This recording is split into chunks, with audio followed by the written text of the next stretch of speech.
बिस्मिल्लाहिर्रहमानिर्रहीम। अस्सलाम वालेकुम। मैं हूँ आयशा और वेलकम करती हूँ आपको आयशा की किचन में। आज मैं गर्मियों के हवाले से एक और नई और यूनिक किस्म के ड्रिंक की रेसिपी लेकर आई हूँ।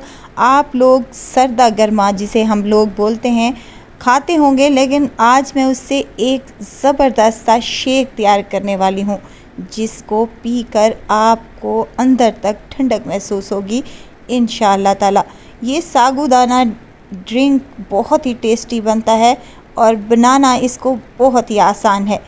चलें इस रेसिपी को बनाना स्टार्ट कर लेते हैं। बिस्मिल्लाह करते हैं। तो इस मज़ेदार से ड्रिंक की रेसिपी को बनाने के लिए सबसे पहले मैंने यहाँ पर ले लिया है एक कढ़ाई और उसमें शामिल करने लगी हूँ 1 लीटर दूध है मेरे पास। ये फुल फैट दूध है, यानी कि खुला दूध है और ये बॉयल हुआ फ्रिज वाला दूध है। इसको फिर से मैं बॉयल करने लगी हूँ। फ्लेम को ऑन कर दूंगी और इसको चम्मच के साथ हिलाते हुए हमने इसको बॉयल आने देना है। साथ के साथ मैं इसमें हाफ़ कप चीनी का शामिल कर रही हूँ। चीनी आप अपने टेस्ट के मुताबिक कम या ज़्यादा कर सकते हैं। मिक्स कर लें, चीनी भी घुल जाएगी और हमारा दूध भी बॉयल हो जाएगा। तो 5 मिनट हमें लगेंगे। जैसे ही दूध को बॉयल आने लगे तो यहाँ पर मैंने 2 चम्मच वनीला कस्टर्ड 1 कप दूध में घोल कर रख दिया है। इसको थोड़ा थोड़ा करके डालते जाएं और इसको बराबर चम्मच हिलाते जाएं। हमने वनीला कस्टर्ड ले लिया है, आप चाहें तो मैंगो शेक वाला कस्टर्ड भी ले सकते हैं। तमाम कस्टर्ड इस दूध में शामिल करने के बाद हमने चम्मच को मुसलसल हिलाते रहना है। मीडियम हाई फ्लेम पर हमने इसको 5 से 7 मिनट तक अच्छे से पका लेना है ताकि कस्टर्ड का कच्चापन दूर हो जाए। अब देखें 5 मिनट के बाद दूध गाढ़ा होना स्टार्ट हो चुका है। हमें ऐसे ही दूध चाहिए, यानी कि जैसे कस्टर्ड हम बनाते हैं थिक वाला वैसे नहीं चाहिए, क्योंकि हम शरबत तैयार कर रहे हैं इसका। तो इसको हमने ऐसे रखना है कि चम्मच की बैक साइड पर ये कोट हो जाए। तो हमने इसकी फ्लेम को ऑफ़ कर देना है और इसको रूम टेम्परेचर पर लाने के बाद इसको हमने फ्रीज़र में 1 घंटे के लिए रख देना है ताकि ये अच्छा सा चिल हो जाए। जब तक हमारा कस्टर्ड ठंडा होता है तो तब तक हम दूसरा काम कर लेते हैं। 1 चम्मच यहाँ पर मैंने तुख्म बिलंगू ले लिया है और इसको पानी में भिगो कर रख दिया है। तकरीबन 10 मिनट के लिए हमने इसको रखेंगे तो ये फूल जाएगा। ये बहुत ही तासीर में ठंडा होता है और गर्मियों में ये शरबत के लिए बहुत ही अच्छा माना जाता है। अब यहाँ पर मैंने एक और बाउल ले लिया है जिसमें मैंने खुला पानी शामिल कर दिया है और उसमें हाफ़ कप में साबूदाने का शामिल कर रही हूँ। इसको 10 से 15 मिनट लगेंगे। तो हमने इसको हाई फ्लेम पर पका लेना है। जैसे ही इसके दाने ट्रांसपेरेंट हो जाएं तो हमने इसको फ्लेम को ऑफ़ कर देना है और एक छलनी में इसको डालकर छान लेना है। और ऊपर से डालूंगी मैं ठंडा चिल पानी ताकि ये अच्छे से इसकी जो स्टार्च है वो ख़त्म हो जाए और यहाँ पर हमें साबूदाना मज़ेदार सा तैयार हो जाएगा हमारा।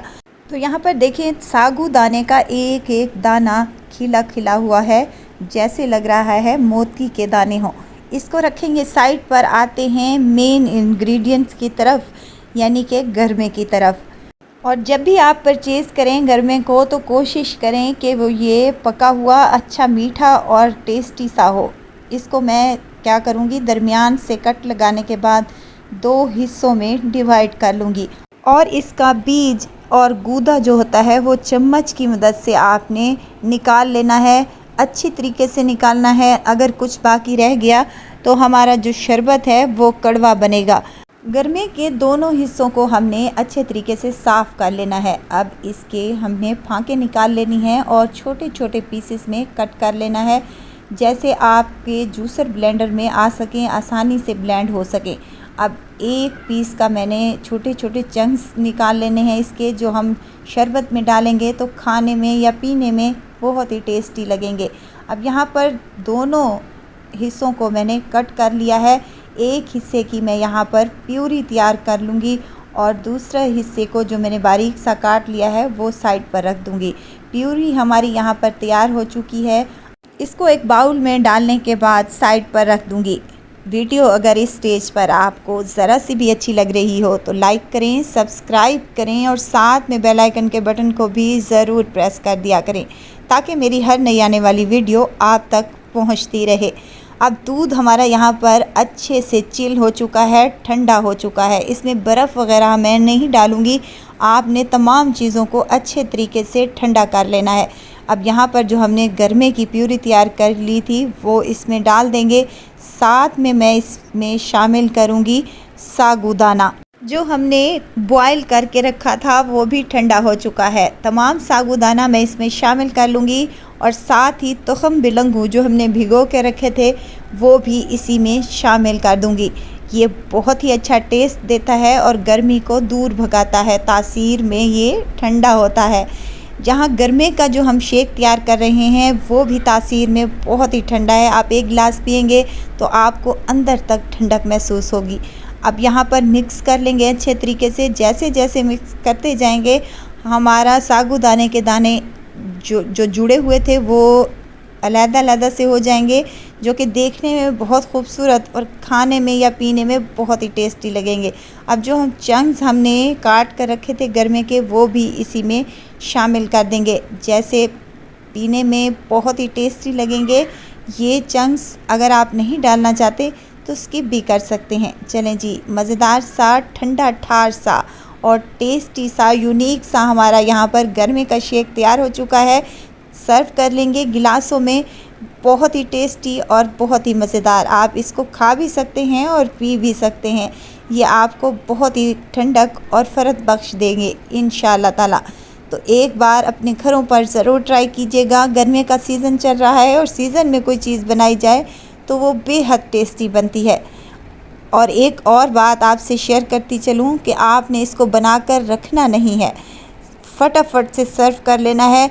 अगर आप रखेंगे तो ये कड़वा टेस्ट देगा आपको।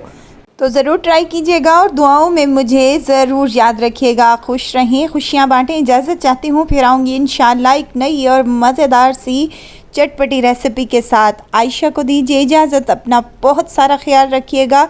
दुआओं में मुझे याद रखिएगा। अल्लाह हाफिज़।